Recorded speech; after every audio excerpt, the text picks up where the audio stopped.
सब घर वाले प्योपो की शादी की तैयारी में मसरूफ हैं। उम्मी किचन में खाने की लिस्ट बना रही हैं, अबू दावतनामे बांटने निकले हैं और बच्चे हाल के फर्श पर शादी कार्ड से जहाज बना रहे हैं। अम्मी, अरे तुम सब शादी के कार्ड्स खराब क्यों कर रहे हो? ये दावत देने के लिए हैं, खेलने के लिए नहीं।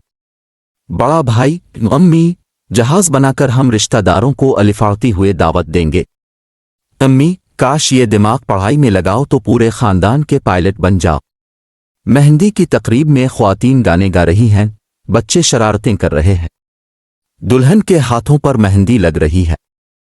प्योपो, गेरा हुई गरे, ये मेरी मेहंदी कौन खा रहा है? छोटा भाई, प्योपो, हमने सुना था कि मेहंदी के पैसे मिलते हैं, तो हमने खुद को पहले ही इनाम दे दिया। सब हंसी में डूब जाते हैं। शादी वाले दिन दूल्हा का काफिला देर से पहुंचता है और मेहमान भूख से बेहाल हैं। दादा, दूल्हा आया भी या नहीं? बच्चा, दादाजी, दूल्हा तो आया है, बस रास्ते में चाय पीने राख गया होगा। दादी, ये नई नस्ल को बस चाय का शौक है, शादी भले वक्त पर हो या ना हो। प्योपो और दूल्हा की रुखसती हो रही है। बच्चे दूल्हे की गाड़ी के पीछे रिबन बांध रहे हैं। प्योपो, ये क्या कर रहे हो? बड़ा भाई, प्योपो, ये रिबन नहीं, हमारे कर्जे की याद दहानी है। दूल्हा, कर्जा? बच्चा, हाँ, वो जो हमने मेहंदी के पैसे खाए थे वो वापस लौटाएंगे। प्योपो की रुखसती से पहले दूल्हा के जूते चोरी करने का रिवायती प्लान तैयार हो रहा है। बच्चे एक कोने में मशवरा कर रहे हैं। बड़ा भाई, देखो, प्लान सादा है। जैसे ही दूल्हा सजदा करने जाएगा हम जूते अलिफाटे लेंगे। छोटी बहन, लेकिन अगर वो जूते नहीं पहने होंगे तो? छोटा भाई, तो हम मोजे चोरी कर लेंगे। बच्चे छप छप कर दूल्हा के करीब जाते हैं, मगर दूल्हा चूकना हो चुका है। जैसे ही बच्चे जूते अलिफाटेती हैं, दूल्हा कहता है, अरे भाई, ये क्या कर रहे हो? मैंने पहले ही दूसरे जूते साथ रखे हैं। सब हंसी में लूटपोट हो जाते हैं।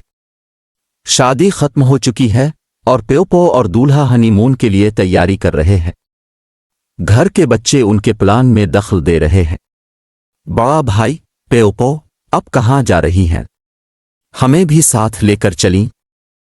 प्योपो, हनीमून में बच्चे नहीं जाते। छोटा भाई, तो क्या आप लोग अकेले बोर नहीं होंगे? हम हंसी मजाक के लिए जरूरी हैं। दूल्हा, अच्छा, अगर तुम साथ आओगे तो सारा खर्चा कौन करेगा? छोटा भाई, फिर तो हम यही ठीक हैं। शादी के बाद सब मेहमान वापस जा चुके हैं। घर में प्योपो के जाने का गम और खुशी दोनों का मिला जला माहौल है। दादा, ये शादी बहुत यादगार रही, सब ने खूब ताउन किया। दादी और बच्चे, तुम लोगों की शरारतों ने शादी को और भी मज़ेदार बना दिया। अम्मी, बस, अब इम्तिहान आ रहे हैं, वो भी ऐसे ही खुशियों से गुजार लो। बच्चा, अम्मी, शादी का इम्तिहान ज्यादा मुश्किल होता है या स्कूल का? सब कहकहे लगाते हैं। इखलाकी सबक। कहानी का इख्तिताम हंसी, मोहब्बत और एक अहम पैगाम के साथ होता है। जिंदगी में खुशियां बांटना और छोटे लम्हों को एंजॉय करना सबसे बड़ी कामयाबी है।